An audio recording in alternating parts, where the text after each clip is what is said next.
অনেক বছর পর আমি গিয়েছিলাম মেমারি বইমেলায়। আজকে আমি আপনাদের নিয়ে যাব মেমারি বইমেলার ভিতরে। ঢুকেই ডান দিকে একটি গীতা প্রেসের স্টল ছিল। সেই স্টলে অনেক ধর্মীয় বই আমরা দেখতে পেলাম।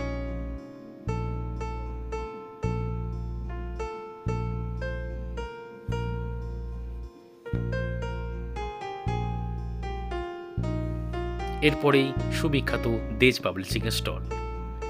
আমার প্রিয় অনেকগুলো বই আমি পেলাম দেখতে এই দেজ পাবলিশিংয়ের স্টলে।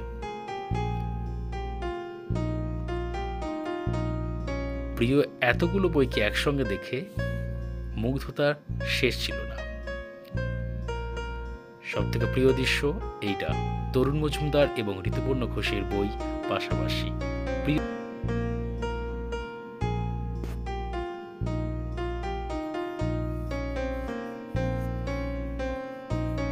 এরপরে অনেকগুলি আঁকার বইয়ের স্টল ছিল।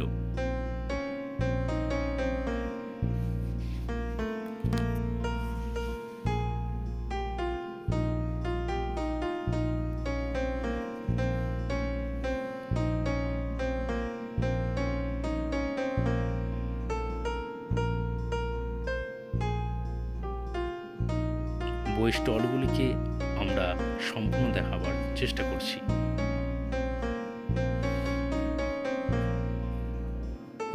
সুবিখ্যাত মল্লিক ব্রাদার্সের স্টল, যেখানে ইসলামিক বই পাওয়া যায়। আমাদের সম্প্রীতি দেখুন, তার পাশেই আছে ইসকন স্টল, যেখানে পাওয়া যায় হিন্দু ধর্মের, বিশেষত কৃষ্ণ ভাবামৃত সংঘের বই এবং অন্যান্য অনেক জিনিস। সে সময় ইসকনে একটি অফার চলছিল, যেখানে শ্রীমদ্ ভাগবত গীতা এবং কৃষ্ণের জীবনী দুটো একসঙ্গে মাত্র 600 টাকা ওনারা দিচ্ছিলেন। কিন্তু আমার কাছে শ্রীমদ্ ভাগবত গীতা ছিল, সে কারণে আমি কম্বো অফারটা নিইনি।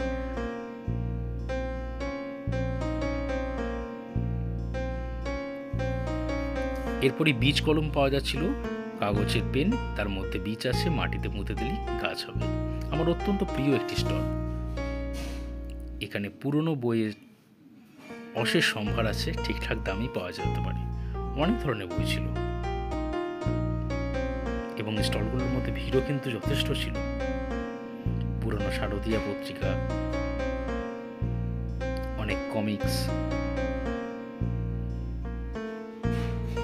এরপর দেব সাহিত্য কুটিরের সেই সুবিখ্যাত স্টল।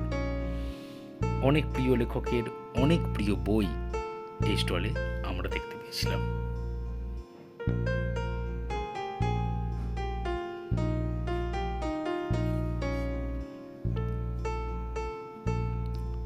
সেখানে যেমন হিমেন্দ্র কুমার রায় ছিলেন, হিমাদ্রি কৃষ্ণ দাশগুপ্ত ছিলেন, আরও অনেক লেখক ছিলেন। আমরা এরপরই চলে গেছিলাম দ্বীপ প্রকাশনের স্টলে। সেখানে লেখিকা অর্পিতা সরকার একটি বড় পোস্টার ছিল এবং অনেকগুলি বই ছিল, এবং দ্বীপ প্রকাশনের স্টলে কিন্তু বেশ ভালোই ভিড় ছিল। এরপর পুরনো একটি বইয়ের দোকানে আমরা গিয়েছিলাম, যেখানে নতুন বই ছিল, তার সঙ্গে পুরনো বইয়ের সম্ভারও ছিল।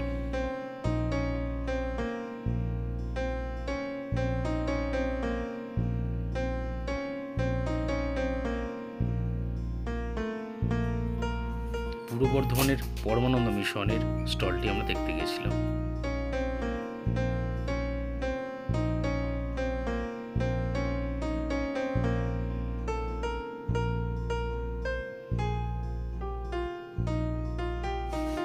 এটি একটি পুরনো বইয়ের স্টল, যেখানে 50% অফ কিন্তু প্রত্যেকটা বইতে দেওয়া হচ্ছিল।